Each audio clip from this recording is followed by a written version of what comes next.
अस्सलामुअलैकुम फ्रेंड्स, क्या हाल चाल है। उम्मीद करती हूँ आप सब लोग खैरियत से होंगे। बड़ी माजरत के साथ कि मैं आप लोगों को हेलो हाय सामने आके नहीं बोल पाई क्योंकि मैं बहुत जल्दी में थी।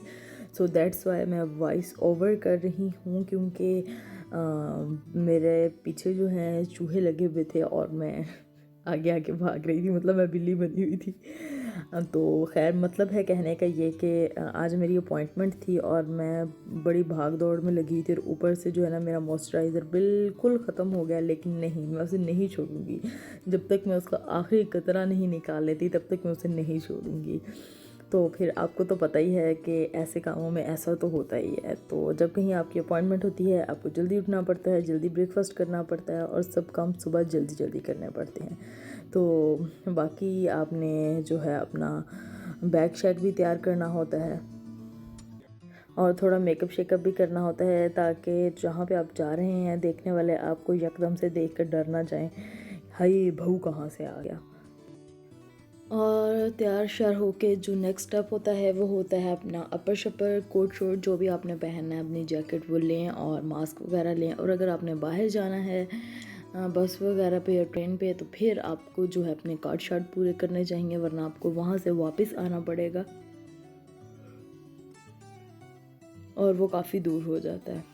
तो घर से निकलने से पहले ख़ास तौर पे जब आपने डॉक्टर के पास जाना हो तो आपको अपने माउथ को रिंस करके निकलना चाहिए ताकि डॉक्टर बेचारा वहीं पे भी होश ना हो जाए आपको चेक करता करता। क्योंकि ऐसा होता है कि आपके जो है नाश्ते या ब्रेकफास्ट या लंच के बाद मुंह से गंदी सी स्मेल आ रही होती है। तो बस इन छोटी छोटी चीज़ों का ख्याल रखना चाहिए और ख़ास तौर पे जब आपका चेकअप हो। चलो जी,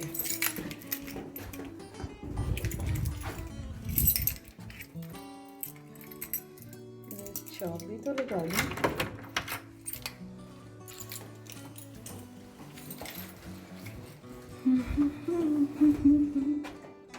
चलो जी चलो जी चलो जी।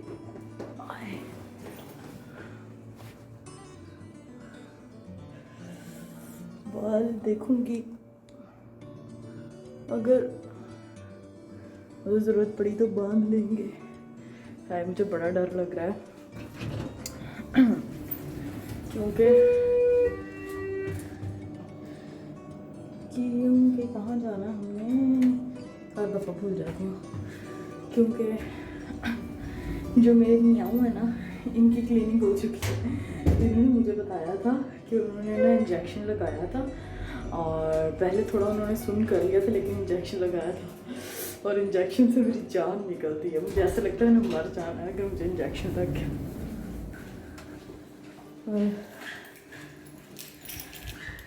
देखते हैं क्या बनता है। खैर मौसम भी अच्छा हो रहा है आज तो।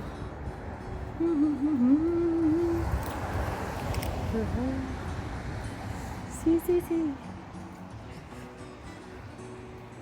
मौसम काफ़ी अच्छा हो रहा है, मतलब थोड़ी धूप निकली हुई है और वरना 2-3 दिन से लगातार बारिशें हो रही हैं। वो क्लिनिक तो बिल्कुल पास ही है, इतना दूर नहीं जाना पड़ता, वॉकिंग डिस्टेंस पे है।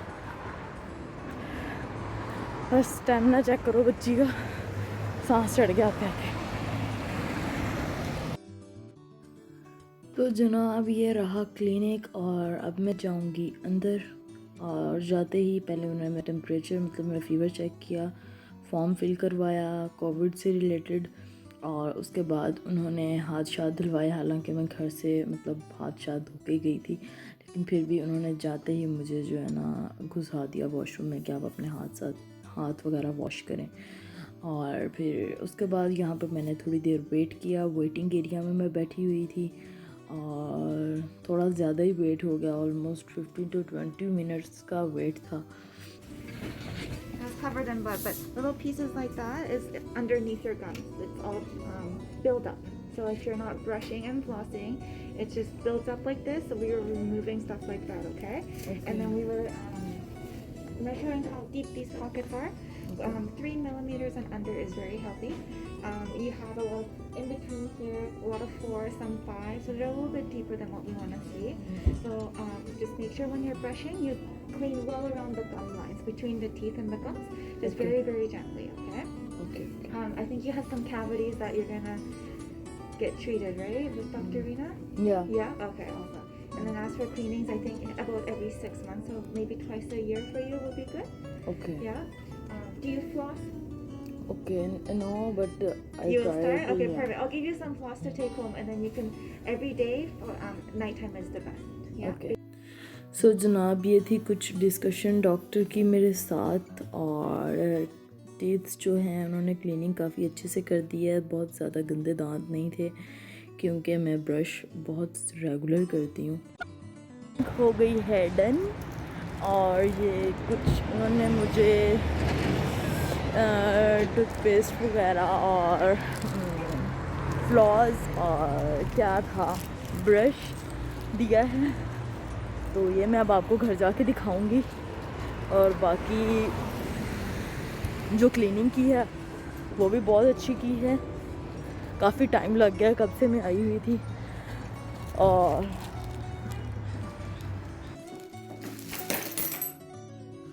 लो फ्रेंड्स मेरे दांत देख लो।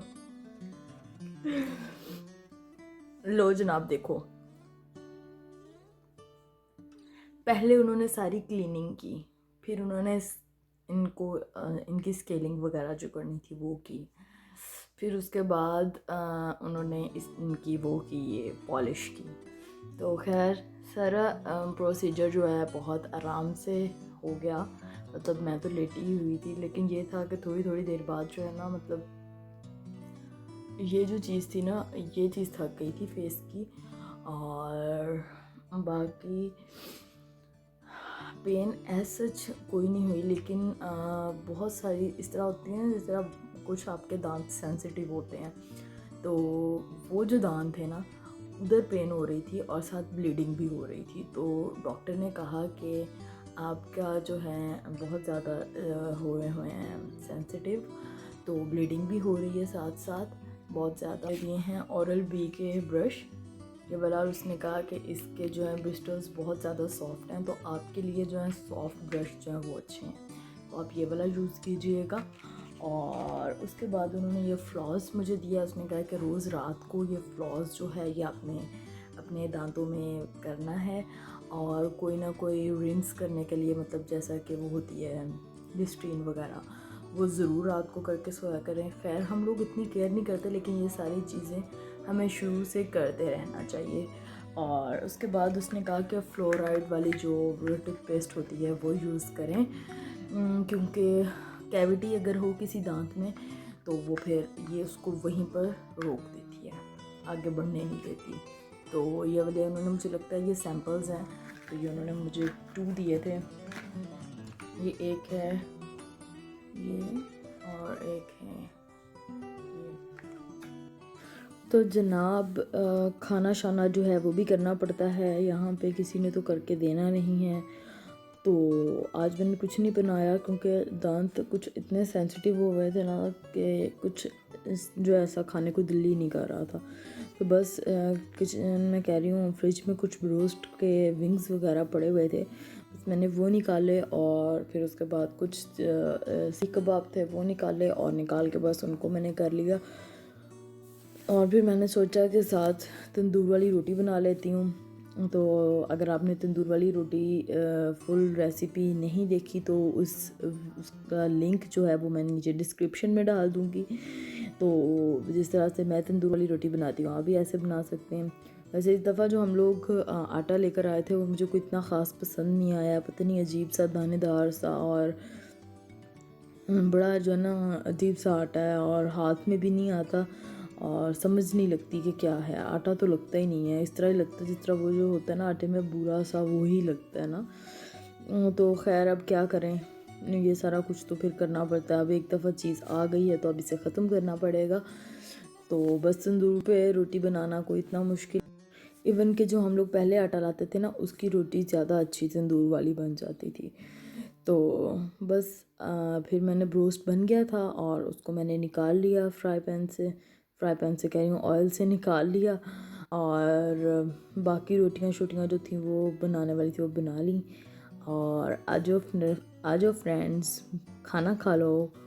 तो फिर मैंने रोटी वगैरह बना ली और आप लोगों को दिखाने के लिए ये एक निकाली थी। बाकियों का मैं अभी वेट कर रही थी। ऑलमोस्ट जो है हर चीज़ तैयार थी, बस रोटियों का वेट था, क्योंकि वो रोटियां थोड़ा सा टाइम ले जाती हैं। तो अगर तो आपका जो है पहले से आपने चलाया हुआ है ब्रॉल तो फिर तो ज़्यादा टाइम नहीं लगेगा। तो ये थी आज की वीडियो। उम्मीद करती हूँ कि आप लोगों को अच्छी लगी होगी, और अगर अच्छी लगी हो तो don't forget to subscribe my channel. और अगर